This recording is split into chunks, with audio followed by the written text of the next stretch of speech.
साथियों, आप सबका बहुत बहुत स्वागत है। आप देख रहे हैं मेरा YouTube चैनल ऑनलाइन एजुकेशन गुरुजी।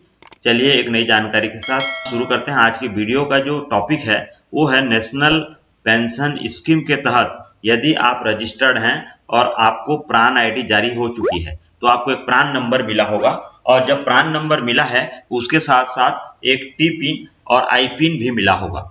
तो वो प्रक्रिया के तहत अब क्या हो रही होगी कि आपके सैलरी से बकायदा हर महीने सीपीएस की राशि कटती होगी और वह जो है आपके प्राण खाते में जमा हो रही होगी। तो इसको हम किस तरह से देख पाएंगे, हमारे प्राण आईडी में कैसे लॉगिन होंगे, इसके बारे में इस वीडियो पे विस्तार से हम चर्चा करेंगे। इसके लिए चलिए सबसे पहले वेबसाइट पे चलते हैं। तो इसका वेबसाइट है CRANSDL, यहाँ पर लिखेंगे और गूगल में सर्च करेंगे।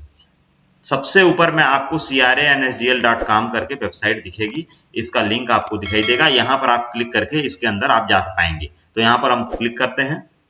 यहाँ पर क्लिक करने पर आपको यहाँ पर सब्सक्राइबर यहाँ पर दिख रहा होगा। आप एक सब्सक्राइबर हैं तो आपको यूजर आईडी और पासवर्ड यहाँ पर पूछ करके यहाँ यूजर आईडी पासवर्ड के थ्रू आप यहाँ पे लॉगिन हो पाएंगे और अपने जो भी प्राण से संबंधित जो भी स्टेटमेंट है या अदर जो भी जानकारी आपको देखनी होगी वो आप देख पाएंगे।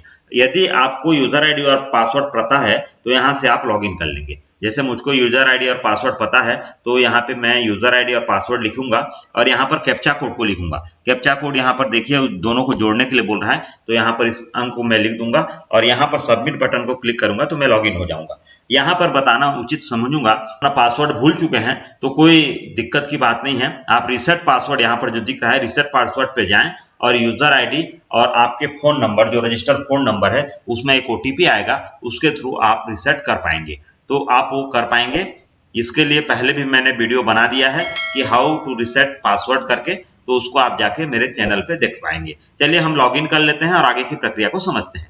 सबमिट करेंगे। यहाँ पर सबमिट करने पर यहाँ पर मैं अपने आप को लॉगिन कर पाया। यहाँ पे मैं लॉग्ड इन हो चुका हूँ। अब देखिए यहाँ पर यहाँ पे जो मेनू ऊपर में दिए गए हैं इसको एक बार समझते हैं। Transition online, investment summary, demographic change, view, exit from NPS, password management, इस तरह के दिए गए हैं अलग अलग प्रकार के मेनू। तो आज हम बात कर रहे हैं स्टेटमेंट। हमारा स्टेटमेंट जो हमारी राशि प्रति माह जमा होती है उसका स्टेटमेंट हम कहां से देखेंगे। तो यहाँ पर इन्वेस्टमेंट समरी पे आप आएंगे, सेकंड मेनू पे। यहाँ पे आप देख रहे हैं ये 3 सब मेनू और दिखाई दे रहे हैं, ट्रांजिशन स्टेटमेंट, होल्डिंग स्टेटमेंट और कंट्रीब्यूशन स्टेटमेंट। तो यहाँ पर हमको जाना है ट्रांजिशन स्टेटमेंट में, हमारे एनपीएस अकाउंट पे जो ट्रांजिशन होते हैं उसको हमको देखना है। तो यहाँ पर क्लिक करेंगे, आपको ये सामान्य जानकारी आपको दिखाई देगी। ये मेरा नाम दिख रहा है, ये मेरा प्रान नंबर दिख रहा है, फाइनेंशियल ईयर, क्वार्टर और कौन से टीयर टाइप का आप अकाउंट जन स्टेटमेंट देखना चाहते हैं। तो मैं जो है टीयर 1, क्योंकि एनपीएस में 2 खाते हो सकते हैं आपके, टीयर 1 और टीयर 2।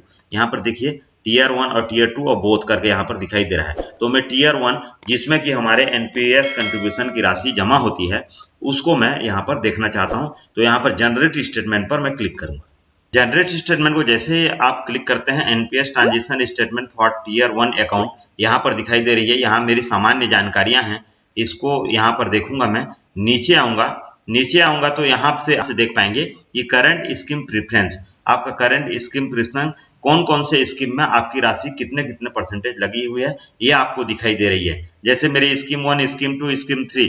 स्कीम 1 में एसबीआई पेंशन फंड में मेरी 39% राशि यहाँ पर इन्वेस्ट हो रही है। Scheme 2 UTI retirement solution fund में 17% और स्कीम 3 जो एलआईसी पेंशन फंड है उसमें 44% की राशि मैं इन्वेस्ट कर रहा हूँ। उसके बाद इन्वेस्टमेंट समरी, मेरी जो इन्वेस्टमेंट आज तक की जितनी भी इन्वेस्टमेंट मैंने किया है, जितनी राशि मेरी जमा हुई है वो यहाँ पर दिखाई दे रही है। इसके बाद इन्वेस्टमेंट डिटेल, यहाँ पर टोटल कितने यूनिट्स मैं खरीद चुका हूँ, कौन कौन से फंड में कितने कितने यूनिट्स में खरीद चुका हूं उसकी पूरी जानकारी दिखेगी। इसके बाद contribution redemption detail during this selected period, हमारे इस जो मैंने वित्तीय वर्ष का चुनाव किया है उस वित्तीय वर्ष में कब कब कितनी कितनी राशि यहाँ पर जमा हुई है, ये पूरा स्टेटमेंट बाय डेट पर्टिकुलर्स के साथ यहाँ पर दिखाई दे रहे हैं, कंट्रीब्यूशन का अमाउंट के साथ यहाँ पर दिखाई दे रहे हैं। तो इस तरह से ट्रांजिशन स्टेटमेंट यहाँ पर आपको दिखाई देगी। उसका डिटेल, ट्रांजिशन डिटेल नीचे और दिखाई देगा कि ये जो कंट्रीब्यूशन हमको प्राप्त हुए हैं,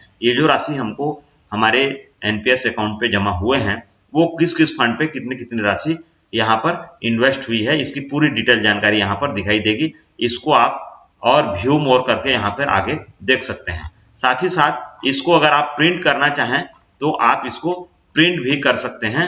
यहाँ ऊपर में आप देख पा रहे होंगे, ऊपर के लेफ्ट कॉर्नर में आप पीडीएफ में डाउनलोड करना चाहते हैं तो पीडीएफ में कर सकते हैं।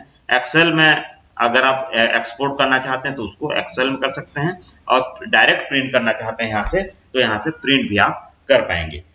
वहां पर आप जो है जहां फाइनेंशियल ईयर दिया हुआ है उसको चेंज करके प्रति जो वित्तीय वर्ष है उसके अनुसार आप उसको देख सकते हैं। यहाँ लैंग्वेज को भी आप अगर चेंज करना चाहें तो यहाँ पर लैंग्वेज हिंदी, इंग्लिश और कन्नड़ा, ये 3 भाषा में आप स्टेटमेंट को प्राप्त कर सकते हैं। तो ये जानकारी आपको अच्छी लगी हो तो बिल्कुल आप इसको शेयर जरूर करें, लाइक करें।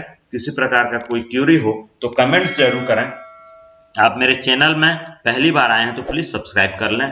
आप पहले से मेरे सब्सक्राइबर हैं तो मेरे साथ बने रहें, इस तरह की वीडियो मैं लेके आता रहता हूं। धन्यवाद। जय हिंद, जय भारत, जय छत्तीसगढ़।